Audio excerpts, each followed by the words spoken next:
everybody, it's Teresa with ReSticksin.com, and I am on a roll with all this tomato cooking and canning that I've been doing.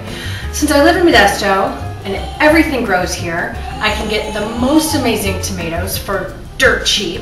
So I drove right out to the farm and I bought 250 pounds of tomatoes. That's right, 250 pounds of tomatoes.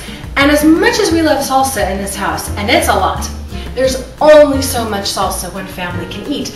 I literally put up 100 pints of salsa and I have more tomatoes to go. So, I mean, like, you can never have too many tomatoes, right? It's kind of a delicious problem to have. But once I was done with the salsa, I wanted to try something else. So, this is like a red taco sauce that we eat on everything. We go through it so fast. Like, the bottle barely has time to get cold in the fridge before it's gone, and we have to start something new. So I thought, well, you know, everything's better when it's homemade, right? Why don't I try this? And it is so ridiculously easy. It's so easy. So the first step is you just have to puree up your tomatoes. And if you watched the salsa video, then you know just how to do this. You just core the stem part out, you chop it into quarters, run it through your food processor or blender, and then you're left with this beautiful red delicious soup.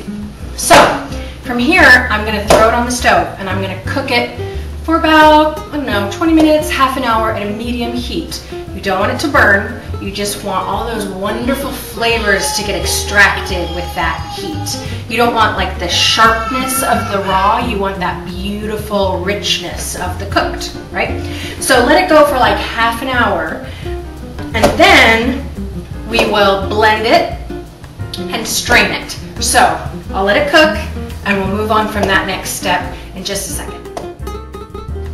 My tomatoes are cooked up, so I'm going to scoop them right into my blender. And you know, tomatoes are actually kind of interesting. There's like some science going on behind here, but actually, if you cook them with alcohol, there are other flavors that are released. So I don't actually drink, but I always keep a little red wine handy when I'm working with tomatoes.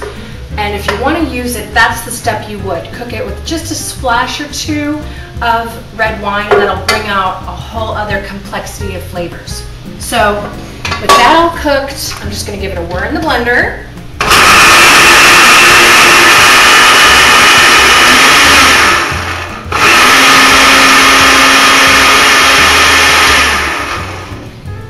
And then it helps to have your rig handy. I probably should have explained that first. Okay, so what I've got is a big bowl and a fine mesh sieve. You can also use cheesecloth, but this tends to be more durable and easier to use if you're going to be doing this a bunch. It's definitely worth investing in this. Also, if you do anything with strawberries or raspberries, this will save your life. The best at getting all those tiny little seeds out. So I'm just going to pour the blender stuff right into here and then let gravity do its work. It's just going to drain, all the fluids are going to drain and leave the solids of the skins and the seeds behind, and you're just going to have this very fine liquid.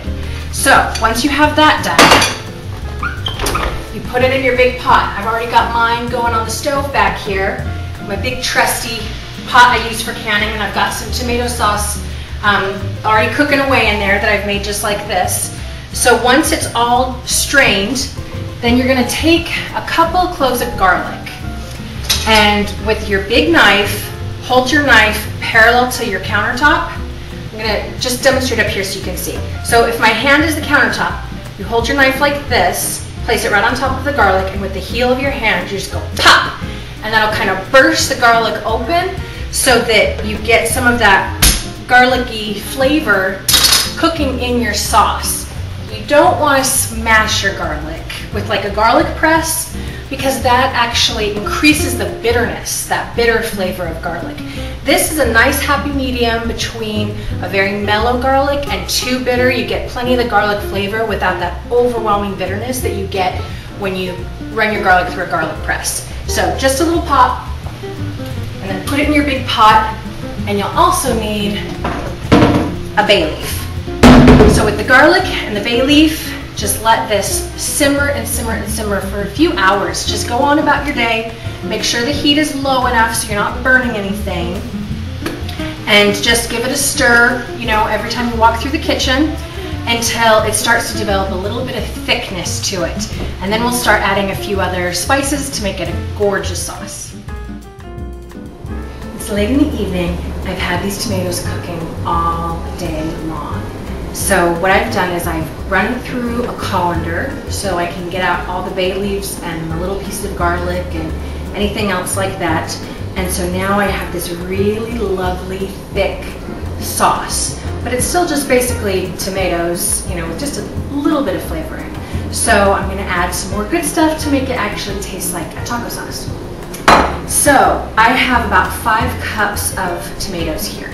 You're going to have to measure what you end up with because of course the yield is going to be different depending on how many tomatoes you use, depending on how juicy they are, depending on how thorough you were getting all of the liquid out. So measure it and then you can add or subtract or multiply the recipe as you need to.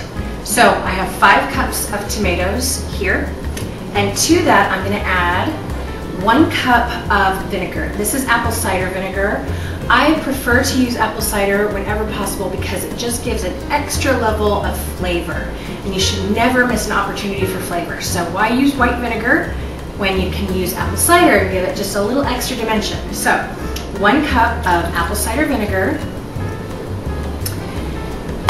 I have 1/3 of a cup of light corn syrup. Now this you're going to have to add slowly. I recommend adding a little bit, whisk it, add some other ingredients, whisk it, because every time you do this, your tomatoes will be more acidic, more sweet than the time before.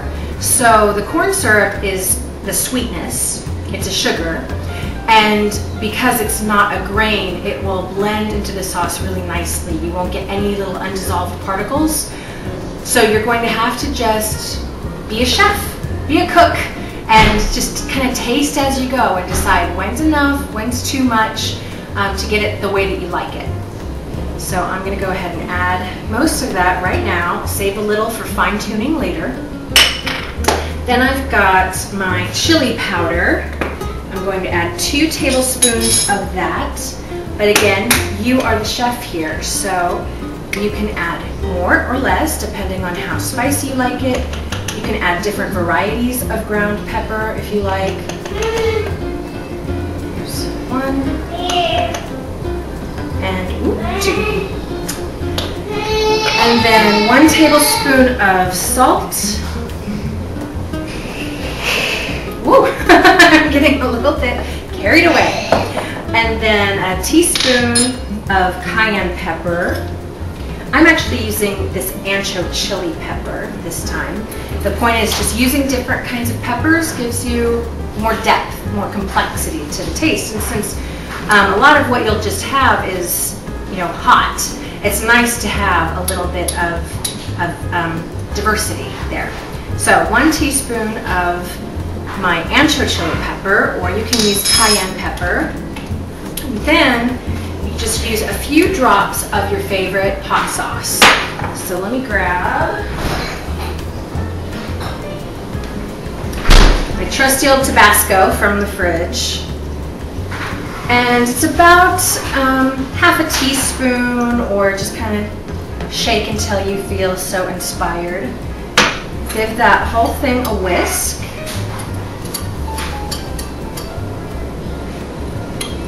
Now let me taste it and see if I need to do any fine tuning. I maybe a little more salt, a little more sweetness,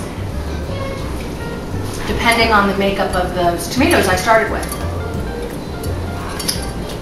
That's pretty good, I think. So now what I'm going to do is put this back on the stove. I'm going to let this cook for a little longer so that all the flavors can mellow, and then that's it. You can keep this in your fridge for a few weeks, or you can can it, which is what I will show you next. I never miss an opportunity for canning, so that's how I'm going to store all this. And it also helps that I made a lot more than just this one batch, and there's a lot more than I could possibly go through before this will go bad. So canning it is. So come back and see me next time, and I will show you how I can up all this glorious taco sauce. that I plan on eating on all of my fajitas and burritos to come. And subscribe to the channel so you don't miss any great recipes or great ideas. And it is so easy. I know you can do it. So just give it a try. Leave me a comment and tell me how it went. And I'll see you guys next time. Bye.